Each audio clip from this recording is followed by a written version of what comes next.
नमस्कार दोस्तों, आपका स्वागत है 5 मिनट नॉलेज पर। मैं हूं कुंदन और आज हम बात करेंगे भारत की जलवायु की अद्भुत विविधताओं के बारे में। भारत एक ऐसा देश जो अपने भौगोलिक विविधताओं के लिए जाना जाता है। यहाँ की जलवायु भी उतनी ही विविध है। आज के इस वीडियो में हम जानेंगे 1. भारत की जलवायु का परिचय। 2. जलवायु को प्रभावित करने वाले कारक। 3. भारतीय मानसून का महत्व। 4. वर्षा वितरण। 5. स्थानीय वायुमंडल और उनके प्रभाव। तो चलिए बिना किसी देरी के शुरू करते हैं। भारत का जलवायु। भारत एक विपरीत भौगोलिक और जलवायु का देश है। भौगोलिक दृष्टि से भारत एक प्रायद्वीपीय विस्तार है जो महाद्वीपीय एशिया से जुड़ा हुआ है। जलवायु के लिहाज से भारत उष्णकटिबंधीय, उप उष्णकटिबंधीय और समशीतोष्ण क्षेत्रों में आता है। भारत मुख्यतः एक उष्णकटिबंधीय देश है, हालांकि इसका उत्तरी भाग समशीतोष्ण क्षेत्र में स्थित है। दक्षिण में भारत के तटों पर अरब सागर और बंगाल की खाड़ी का प्रभाव होता है, जिससे यहाँ एक विशिष्ट उष्णकटिबंधीय मानसूनी जलवायु बनती है।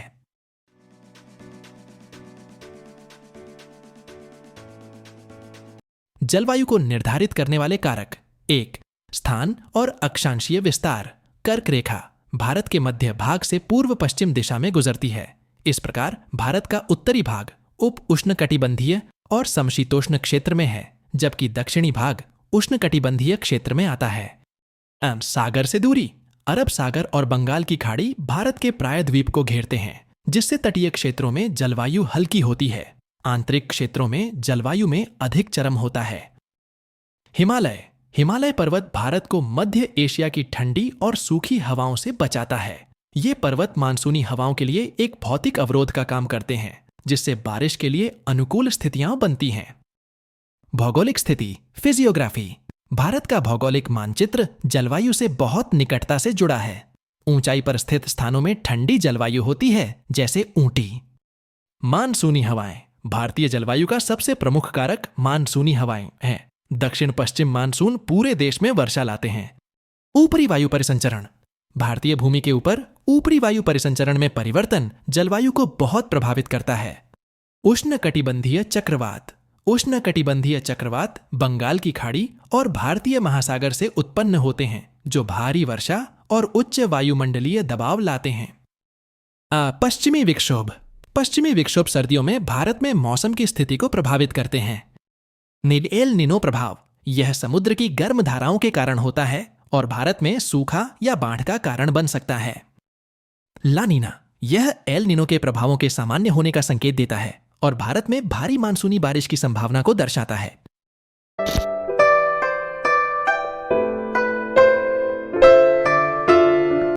भारतीय मानसून। मानसून शब्द अरबी शब्द मौसम से आया है, जिसका अर्थ है ऋतु। इसलिए मानसून मौसमी हवाएं हैं जो ऋतु के बदलाव के साथ अपने प्रवाह की दिशा को उलट देती हैं। ये गर्मियों में समुद्र से भूमि की ओर और सर्दियों में भूमि से समुद्र की ओर बहती है। मानसून के बारे में सिद्धांत आम तौर पर 2 मुख्य वर्गों में विभाजित किए जाते हैं। 1. शास्त्रीय सिद्धांत। हैली ने मानसून को महाद्वीपों और महासागरों के बीच तापीय अंतर के परिणाम स्वरूप समझाया, जो उनके भिन्न तापमान के कारण होता है। गर्मियों में सूर्य कर्क रेखा के ऊपर सीधा चमकता है, जिससे मध्य एशिया में उच्च तापमान और निम्न दबाव उत्पन्न होता है, जबकि अरब सागर और बंगाल की खाड़ी पर दबाव अभी भी पर्याप्त ऊंचा होता है। इससे समुद्र से भूमि की ओर हवा का प्रवाह होता है, जो भारत और उसके पड़ोसी देशों में भारी बारिश लाता है। सर्दियों में सूर्य मकर रेखा के ऊपर सीधा चमकता है। भारत का उत्तर पश्चिमी भाग अरब सागर और बंगाल की खाड़ी की तुलना में ठंडा हो जाता है और मानसून का प्रवाह उलट जाता है। हालांकि इसमें पृथ्वी की घूर्णन के प्रभाव का भौतिक तत्व गायब था। 2. आधुनिक सिद्धांत। ITCZ की भूमिका। FEOHN के अनुसार मानसून केवल सूर्य के साथ चलने वाली ग्रहों की हवाओं की सामान्य मौसमी प्रवास है। एशियाई मानसून का अस्तित्व मुख्य रूप से थर्मली उत्पन्न ग्रहों की हवाओं और दबाव बेल्ट के वार्षिक प्रवास के कारण होता है। दक्षिणी गोलार्ध की दक्षिण पूर्वी व्यापारिक हवाएं भूमध्य रेखा को पार करती हैं और कोरियोलिस बल के प्रभाव से दक्षिण पश्चिम से उत्तर पूर्व की दिशा में बहने लगती हैं। इन विस्थापित व्यापारिक हवाओं को दक्षिण पश्चिम मानसून कहा जाता है और ये क्षेत्र में मानसून लाती हैं। बीजेट धाराओं की भूमिका। एमटी यिन ने इस अवधारणा को प्रस्तुत किया कि मानसून का विस्फोट ऊपरी वायु परिसंचरण पर निर्भर करता है। दो प्रमुख जेट धाराएं मानसून हवाओं को प्रभावित करती हैं। उप उष्णकटिबंधीय पश्चिमी जेट धारा। यह जेट धारा उत्तरी अक्षांशों के शीतकालीन ऊपरी ट्रोपोस्फियर परिसंचरण में प्रमुख होती है। इसका वैश्विक विस्तार 25-32 डिग्री के बीच होता है और यह दक्षिण एशिया के ऊपर लगभग 12 किमी की ऊंचाई पर स्थित होती है। हिमालय पर्वत प्रणाली की उपस्थिति के कारण यह जेट धारा विभाजित हो जाती है। हवाएं भारत के उत्तर पश्चिमी भाग में नीचे की ओर झुकती हैं, जिससे वायुमंडलीय स्थिरता उत्पन्न होती है। उष्णकटिबंधीय पूर्वी जेट धारा। यह जेट मानसून के मौसम के दौरान ऊपरी वायु परिसंचरण की एक प्रमुख विशेषता है, जो दक्षिण पूर्व एशिया से भारतीय महासागर और अफ्रीका से अटलांटिक तक फैली हुई है। पश्चिमी और पूर्वी जेट धाराएं क्रमशः हिमालय के उत्तर और दक्षिण में बहती हैं। पूर्वी जेट अधिक शक्तिशाली हो जाती है, जिससे अधिक सक्रिय दक्षिण पश्चिम मानसून उत्पन्न होता है। सी तिब्बती पठार की भूमिका। तिब्बती पठार समुद्र स्तर से 2700 किमी से अधिक ऊंचाई पर स्थित है, जिसकी लंबाई 2000 किमी और चौड़ाई पश्चिम में 600 किमी और पूर्व में 1000 किमी है। यह पठार मानसून के विकास में एक महत्वपूर्ण कारक माना जाता है। तिब्बती पठार अपने उच्च ताप और यांत्रिक बाधा के रूप में प्रभाव डालता है। इसके ऊपर एक एंटी साइक्लोन उत्पन्न होता है, जो तिब्बती पठार के ऊपर ऊष्मीय ऊर्जा के कारण होता है। यह एक उठने वाली हवा का क्षेत्र उत्पन्न करता है, जो अपनी वृद्धि के दौरान चारों ओर फैलती है और धीरे धीरे भारतीय महासागर के समतलीय भाग पर नीचे की ओर जाती है। यह भारतीय महासागर से नमी उठाती है और भारत और आसपास के देशों में वर्षा का कारण बनती है।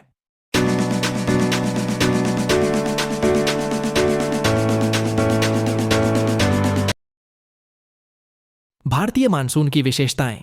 दक्षिण पश्चिम मानसून से वर्षा मौसमी होती है, जो जून से सितंबर के बीच होती है।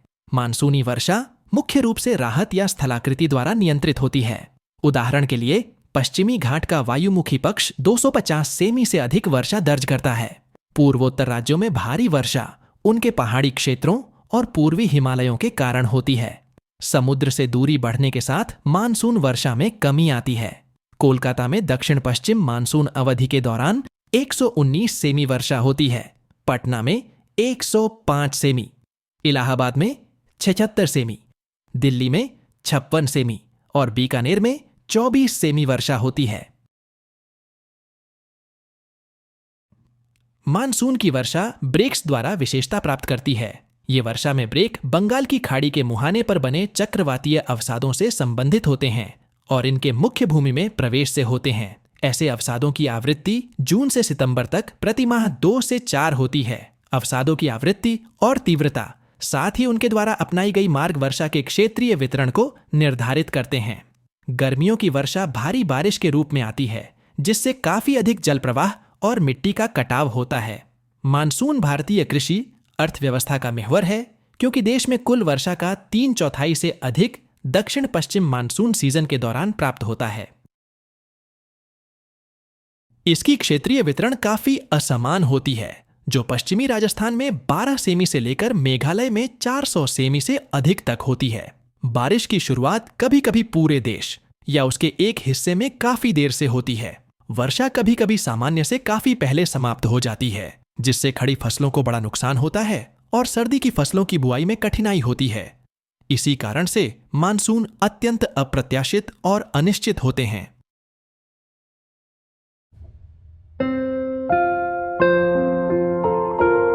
E1 अत्यधिक वर्षा वाले क्षेत्र, वार्षिक वर्षा 200 सेमी और उससे अधिक। इनमें दक्षिण में तिरुवनंतपुरम से उत्तर में मुंबई तक का पश्चिमी तट शामिल है। औसत वार्षिक वर्षा 200-400 सेमी। लगभग पूरा असम, नागालैंड, मेघालय, मिजोरम, अरुणाचल प्रदेश, सिक्किम, मणिपुर के कुछ हिस्से, त्रिपुरा और पश्चिम बंगाल का पूर्वोत्तर कोना भी 200 सेमी या उससे अधिक वर्षा प्राप्त करते हैं, जिनमें से कुछ स्थानों पर 400 सेमी से अधिक वर्षा होती है। मेघालय, जिसे बादलों का निवास कहा जाता है, देश का सबसे गीला हिस्सा है, जहां मावसिनराम और चेरीपुंजी को क्रमशः 1221 सेमी और 1102 सेमी वार्षिक वर्षा प्राप्त होती है। यह 2 उच्च वर्षा वाले क्षेत्र, 100-200 सेमी वार्षिक वर्षा। इनमें पश्चिमी घाट की पूर्वी ढलान, उत्तरी मैदान का बड़ा हिस्सा, ओडिशा, मध्य प्रदेश, आंध्र प्रदेश और तमिलनाडु शामिल हैं। 3. कम वर्षा वाले क्षेत्र 50-100 सेमी वार्षिक वर्षा। इनमें गुजरात, महाराष्ट्र, पश्चिमी मध्य प्रदेश, आंध्र प्रदेश, कर्नाटका, पूर्वी राजस्थान, पंजाब, हरियाणा और उत्तर प्रदेश के कुछ हिस्से शामिल हैं। 4. अत्यंत कम वर्षा वाले क्षेत्र 50 सेमी से कम वार्षिक वर्षा। ये रेगिस्तान और अर्ध रेगिस्तानी क्षेत्र हैं। इनमें पश्चिमी राजस्थान, कच्छ और जम्मू और कश्मीर के अधिकांश लद्दाख क्षेत्र के बड़े हिस्से शामिल हैं। पश्चिमी विक्षोभ सर्दियों में ध्रुवीय फ्रंट के दक्षिण की ओर खिसकने के साथ मध्य अक्षांश के चक्रवातों के मार्ग भारतीय उपमहाद्वीप के उत्तरी हिस्से से अक्टूबर से जून के दौरान गुजरते हैं। अन्य महीनों में ये मार्ग ध्रुव की ओर खिसकते हैं और आमतौर पर भारतीय क्षेत्र को प्रभावित नहीं करते। ये सामान्य चक्रवात पश्चिमी एशिया और भूमध्य सागर में उत्पन्न होते हैं और पश्चिमी भारत से पूर्व की ओर जाते हुए भारतीय क्षेत्र तक पहुंचते हैं, जिन्हें पश्चिमी विक्षोभ कहा जाता है। ये पश्चिमी विक्षोभ निम्नलिखित कारणों से प्रभाव डालते हैं।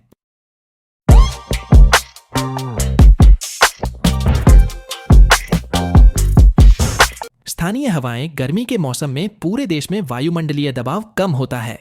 मई और जून के महीनों में उत्तर पश्चिम भारत में उच्च तापमान एक तीव्र दबाव ग्रेडियंट का निर्माण करता है और ऐसे में धूल भरी और तेज हवाएं चलती हैं।